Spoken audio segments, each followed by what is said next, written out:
I'd been hired to capture ambient sounds for a documentary on Blackthorn Keep, a fortress crumbling on the edge of a windswept moor. They wanted the creak of iron, the drip of underground springs, the flutter of distant wings. At sunset, I lugged my recorder into the north corridor, the widest, straightest stretch of stone hallway that led deep into the castle's heart. My breath steamed in the sudden cold, and every footstep echoed like a hammer on a drum. By flashlight, the corridor stretched away in shades of grey. Moss carpeted the floor between flagstones, and occasional puddles reflected the beam's tremor. I clicked the recorder on and tiptoed forward, eager for the hiss of my own mic to settle into background noise. The first 2 minutes were just that. The hollow drip of condensation, a draft rattling, a distant grating, a low hum of wind through broken arrow slits. Then, almost imperceptibly, I heard it. A metallic scrape, so faint I thought it a loose chain in my pack. I froze, muscles tensing. The recorder's level jumped on the display. I raised my hand to the ear cup but heard nothing in my headphones beyond the DC hum. The recorder, however, was picking up distinct, clinking, slow, deliberate, echoing down the corridor like a prisoner pacing. Heart hammering, I swiveled my light onto side passages, dead ends filled with rubble and collapsed beams. No doors stood intact. When I checked the playback, the chain stopped the moment I swept my beam across each alcove. I swallowed, powered the recorder back on, and advanced. Every few steps, the chains resumed, marching away from me, their metal rings clicking like a mocking heartbeat. My logical mind scrambled for explanations. Wind-blown debris dragging across iron fittings, but the tempo was too steady, too organic. I followed the sound deeper, flashlight flickering as battery voltage dipped. The recorder's hiss shrank beneath a chorus of rattles and distant groans. Then came another layer, a faint, high-pitched wail, held in one quivering note. I pressed record, hand shaking, throat dry. The wail climbed into a tortured crescendo, then cut off instantly. As I stepped into a wider chamber, my beam revealed nothing but dust motes swirling in the cold air and a broken iron chandelier hanging at a perilous tilt. Sweat pooled at my temples as I spun around. The screams had vanished. I climbed down a flight of stone steps into the dungeon level, the recorder strapped to my chest like a defibrillator. The walls here bled moisture, and a sulphurous stink curled in my nostrils. Each step felt like trespassing deeper into something alive.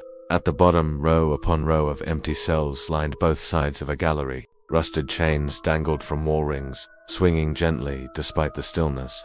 I peered into the first cell. Cracked flagstones, no sign of recent habitation. The next cell held only mildew and a scattering of rotted straw. My light trembled as I advanced, the recorder now whining with hiss and occasional clicks. I cupped an ear to the door of the third cell, just as a ragged breath hissed behind it. I jumped back, heart in my throat. The breath exhaled once more, then silence. When I checked through the iron grill, no one stood there. I forced myself to stay. I pressed play on the handheld recorder. The speaker crackled, then spilled sound. My own voice, 12 minutes earlier, calling out, "Who's there?" but warped, stretched, as though slowed. Beneath it, a secondary track, the unmistakable clank of chains, marching ever closer, then darting away. My stomach knotted. I'd never heard that voice. I hadn't recorded myself testing the mic. A distant plume of steam hissed from an unseen pipe. I grabbed my light and bolted for the exit stairs, recorder thumping against my ribcage. Behind me, the faint echo of clinking chains chased my footsteps upward. My fingers fumbled the latch on the heavy door. It groaned open into a corridor I didn't recognize. Walls slick with algae, floors uneven. I darted left, then right, disoriented. The recorder's levels spiked again as clamoring footsteps pounded somewhere above. I hit stop and yanked off a headphone to hear real sound, only my ragged breathing and the distant drip of water. Then, behind me, that same tortured wail closer, this time trailing off into a gurgle. I sprinted, flashlight beam dancing across warped frescoes I'd never seen, until I emerged into the courtyard battered by moonlight. I didn't stop running until I reached my car. My hand shook violently as I jammed the recorder into the glove box and slammed the door. The courtyard lay silent, moonstruck stones gleaming empty. I drove away with the engine screaming, heart pounding in rhythm with the recorder's last digital readout. 3 hours of ambient audio, punctuated by human screams, clanking chains, and a voice that wasn't mine. Back home, I dared to listen. Midday sun spilled through my window as I pressed play. The first 30 minutes were empty halls then, faint and distant. The chains returned. I rewound, isolated the track. Beneath the clinks I heard breath labored, desperate. strangled, and then unmistakable. My own voice.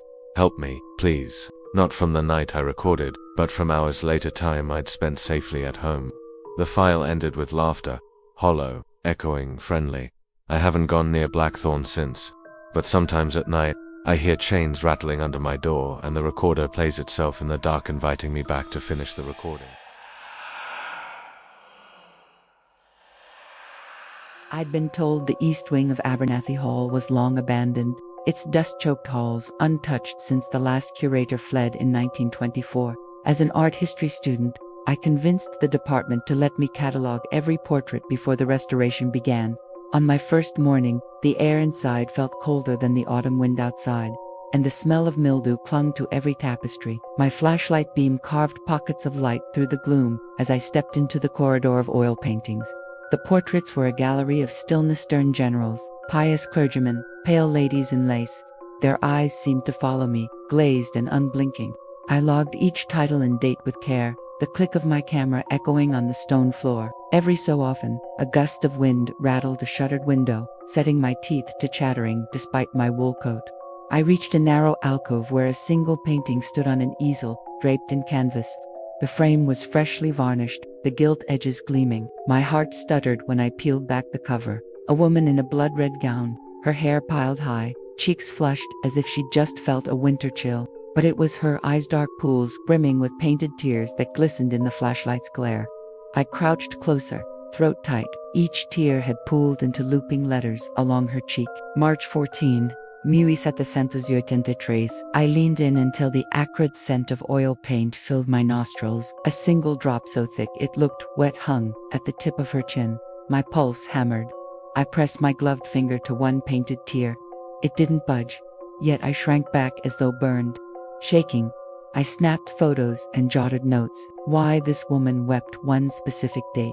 The rest of the alcove held no frescoes or inscriptions.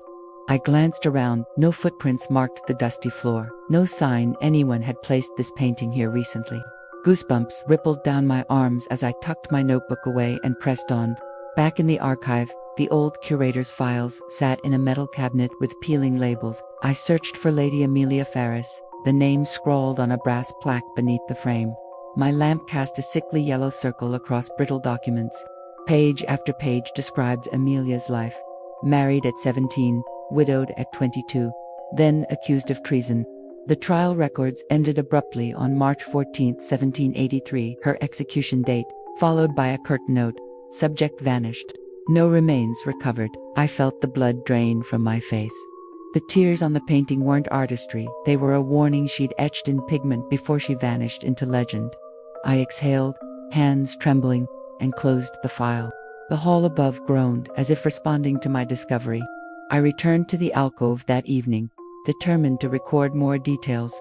By torchlight, the east wing looked even more cavernous. Each step stirred dry leaves blown in through broken panes.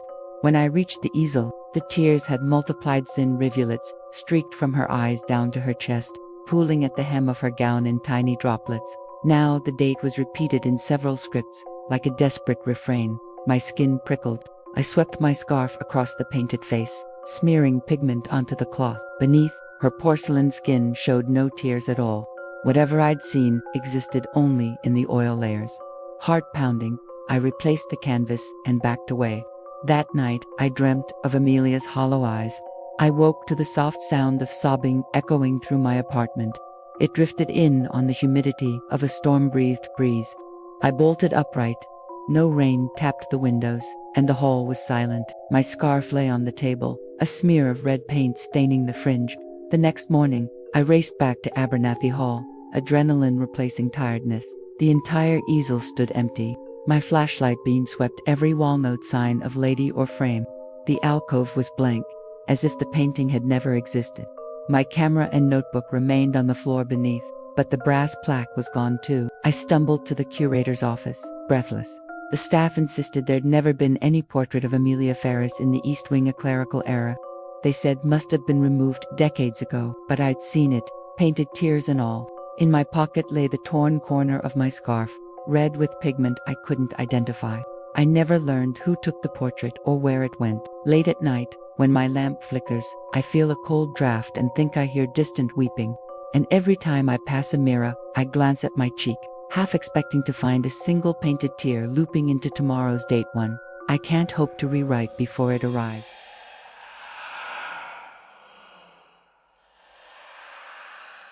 I never believed in ghosts, especially not in the crumbling walls of Blackthorn Castle, perched on a jagged cliff above the sea. As a historian, I'd spent years cataloguing tragedies and betrayals that stained its stones. I arrived after midnight, armed with little more than a notebook, my flashlight, and an insatiable curiosity.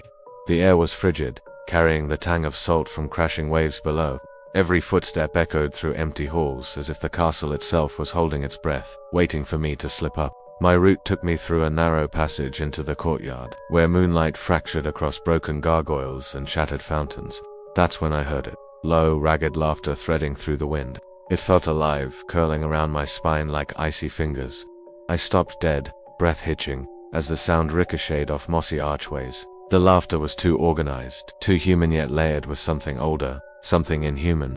My pulse hammered in my ears as I clicked my flashlight toward its source. Every ruined doorway stood empty. The stones under my boots were slick with dew, and the laughter danced just beyond my beam. I edged forward, voice trembling when I called out, "Hello." My echo died in a whisper. Then the laughter ceased so abruptly it ripped the wind from my lungs. Silence swallowed the courtyard whole, and my light revealed nothing but piles of rubble and rusted iron gates. I pressed on to the center of the courtyard, where the shattered remnants of a marble fountain lay frozen in time. That's when I saw them. 5 figures in tattered, multicolored motley, each wearing a porcelain jester mask whose painted smile was cracked and peeling. They stood motionless in a perfect circle, facing inward. My flashlight trembled in my hand, casting long, exaggerated shadows that flickered across their masks. The moonlight glinted off the hollow eyes, making them seem alive with anticipation. I swallowed hard, throat dry. My logical mind screamed to turn and run, but fascination held me rooted. The figures didn't move, but I felt their gaze pierce through me. My boots scraped gravel as I took a step closer. The temperature dropped sharply, and my breath billowed in white puffs. Then one of the jesters tilted its head and let out a breathless sigh so soft and human that my heart threatened to burst. The others answered with slow, synchronized shuffles, just beyond the edge of my flashlight's circle. Panic flooded in. I spun around, aiming my beam at the closest exit, but it revealed only blank stone walls. The laughter returned, faster now, tumbling over itself like a swarm of hornets. My flashlight flickered and died, plunging me into darkness so complete it felt suffocating. I fumbled for fresh batteries in my coat pocket, hands shaking, the sound of my own raspy breathing deafening in the gloom. When the light sputtered back to life, the jesters were closer, so close I could see the ribbons fraying at their sleeves. Their masks were smeared with something dark, glistening like wet clay. The cracked smiles seemed to stretch wider, and I realized with horror that the masks were no longer entirely smooth porcelain but fused to the skin beneath. A strangled gasp escaped me as I backpedaled toward the fountain's edge. On instinct I lunged for the iron gate behind me and yanked it open. Its hinges screamed in protest. Cold wind tore through the courtyard, scattering fallen leaves like spectral confetti. I bolted through the gate, hearing the heavy footfalls of my pursuers chasing me over broken stones. My heart pounded so hard I thought it might burst free, but I didn't dare stop. I raced down winding corridors, every mural and fresco blurring past in my peripheral vision, until I burst into an antechamber I hadn't explored before. I slammed the door behind me, leaning against the cold wood as laughter rolled outside like thunder. The torchlight from the courtyard spilled through the cracks, illuminating ancient coats of arms. I pressed my ear to the door just in time to hear the jesters halt, their synchronized breathing tapping at the other side. Then, silence. I didn't move for what felt like hours. Morning arrived as a dull gray glow seeping through arrow slits. I cracked the door and peered out. Empty corridors, silent halls, and no sign of the jester figures. I found my way back to the main entrance, boots echoing on marble floors. When I stepped outside, the sea wind cleared my mind, but the weight at the back of my skull wouldn't lift. In my pocket lay my notebook. Pages flipped open where I'd recorded the echoes of laughter ink smeared in strange, looping patterns as though written by unseen hands. I left Blackthorn Castle at first light, vowing never to return. But sometimes, when the wind howls just right, I swear I can still hear that hollow, porcelain laughter whispering my name from across the waves.